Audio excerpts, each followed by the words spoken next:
ಎಲ್ಲ ಯುವಕರು ಸ್ಫೂರ್ತಿಯಿಂದ ಯಶಸ್ವಿಯಾಗಿ ನಡೆಸಿ ಸಮಾಜಕ್ಕೆ, ಇಡೀ ನಮ್ಮ ರಾಜ್ಯಕ್ಕೆ ಒಂದು ಹೊಸ ಸ್ಫೂರ್ತಿಯನ್ನು ತಂದುಕೊಡಲಿ.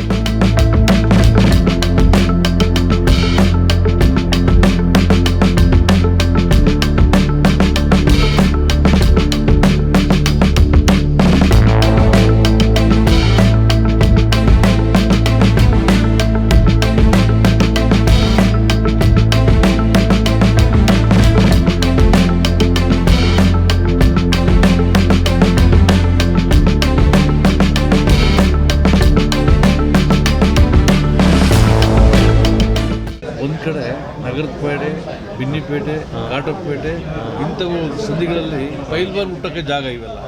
ಸೊ ಅಂಥದ್ರಲ್ಲಿ ಗ್ಲೋಬಲ್ ಮಟ್ಟದಲ್ಲಿ ಕ್ರಿಕೆಟ್ ಆಗ್ತಾ ಇದೆ. ಈಗ ಹೇಗೆ ಅನ್ನಿಸ್ತಾ ಇದೆ? ಇದು ನಮಗೆ ಭಾಳ ಹೆಮ್ಮೆ ಅಂತ ಅನ್ನಿಸ್ತಾ ಇದೆ. ಯಾಕಂತ ಅಂದರೆ ಕ್ರಿಕೆಟು ನಮ್ಮ ಭಾರತ ದೇಶದಲ್ಲಿ ಒಂದು ಹೆಗ್ಗಳಿಕೆ ಪಡೆದಂಥ ಒಂದು ಆಟ. ಅದನ್ನು ಇಲ್ಲಿ ಬೆಂಗಳೂರು ನಗರದಲ್ಲಿ ಅದನ್ನು ಸಂಯೋಜನೆ ಮಾಡಿ ರಾಜ್ಯ ಮಟ್ಟದಲ್ಲಿ ವಿಶ್ವಕರ್ಮ ಕ್ರಿಕೆಟ್ ಟ್ರೋಫಿ ಅಂತಕ್ಕಂಥದ್ದನ್ನು ಮಾಡ್ತಾ ಇರ್ತಕ್ಕಂಥದ್ದು ಒಂದು ಹೊಸ ಯೋಜನೆ ಆಗಿದೆ. ಅದನ್ನು ಎಲ್ಲ ಯುವಕರು ಸ್ಫೂರ್ತಿಯಿಂದ ಯಶಸ್ವಿಯಾಗಿ ನಡೆಸಿ ಸಮಾಜಕ್ಕೆ, ಇಡೀ ನಮ್ಮ ರಾಜ್ಯಕ್ಕೆ ಒಂದು ಹೊಸ ಸ್ಫೂರ್ತಿಯನ್ನು ತಂದುಕೊಡಲಿ. ಅದಕ್ಕೆ ಎಲ್ಲರಿಗೆ ದೇವರ ಅನುಗ್ರಹ ಮಾಡಲಿ ಅಂತಕ್ಕಂಥದ್ದಾಗಿ ನಾವು ಪ್ರಾರ್ಥನೆ ಮಾಡ್ತೀವಿ, ಹಾರೈಸ್ತೀವಿ. ನಮ್ಮ ವಿಶ್ವಕರ್ಮ ಸಮಾಜದೊಳಗೆ ಕಲೆಯಿಂದ ಹಿಡ್ಕೊಂಡು ಮತ್ತು ಬೇರೆ ಬೇರೆ ರಂಗಗಳಲ್ಲೂ ಕೂಡ ನಮ್ಮವರೆಲ್ಲ ಸೇವೆಯನ್ನು ಮಾಡಿದ್ದಾರೆ. ರಾಜಕೀಯವಾಗಿಯೂ ಮಾಡಿದ್ದಾರೆ, ಧಾರ್ಮಿಕವಾಗಿಯೂ ಮಾಡಿದ್ದಾರೆ.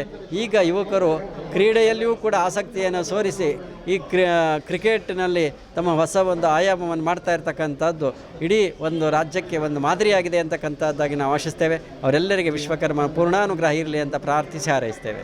ಹುಡುಗರಿಗೆ ಸ್ಫೂರ್ತಿ ಬೇಕಾಗಿರೋದ್ರಿಂದ ಅವರು ಸಮಾಜಕ್ಕೆ ಒಟ್ಟುಗೂಡಿಸೋದ್ರಿಂದ ಅವರು ಒಂದು ಸ್ಪಷ್ಟವಾದ ಕರೆ ನಿಮಗೆ.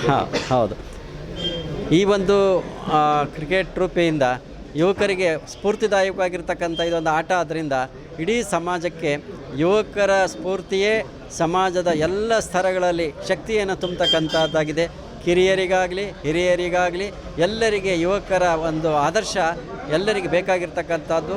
ಅಂಥ ಯುವಕರು ಇದನ್ನು ಸಂಯೋಜನೆ ಮಾಡ್ತಾ ಇರ್ತಕ್ಕಂಥದ್ದು ಸಮಾಜಕ್ಕೆ ಒಂದು ದೊಡ್ಡ ಶಕ್ತಿಯನ್ನು ತುಂಬ್ತಾ ಇದೆ ಅಂತಕ್ಕಂಥದ್ದಾಗಿ ನಾವು ಆಶಿಸ್ತೇವೆ.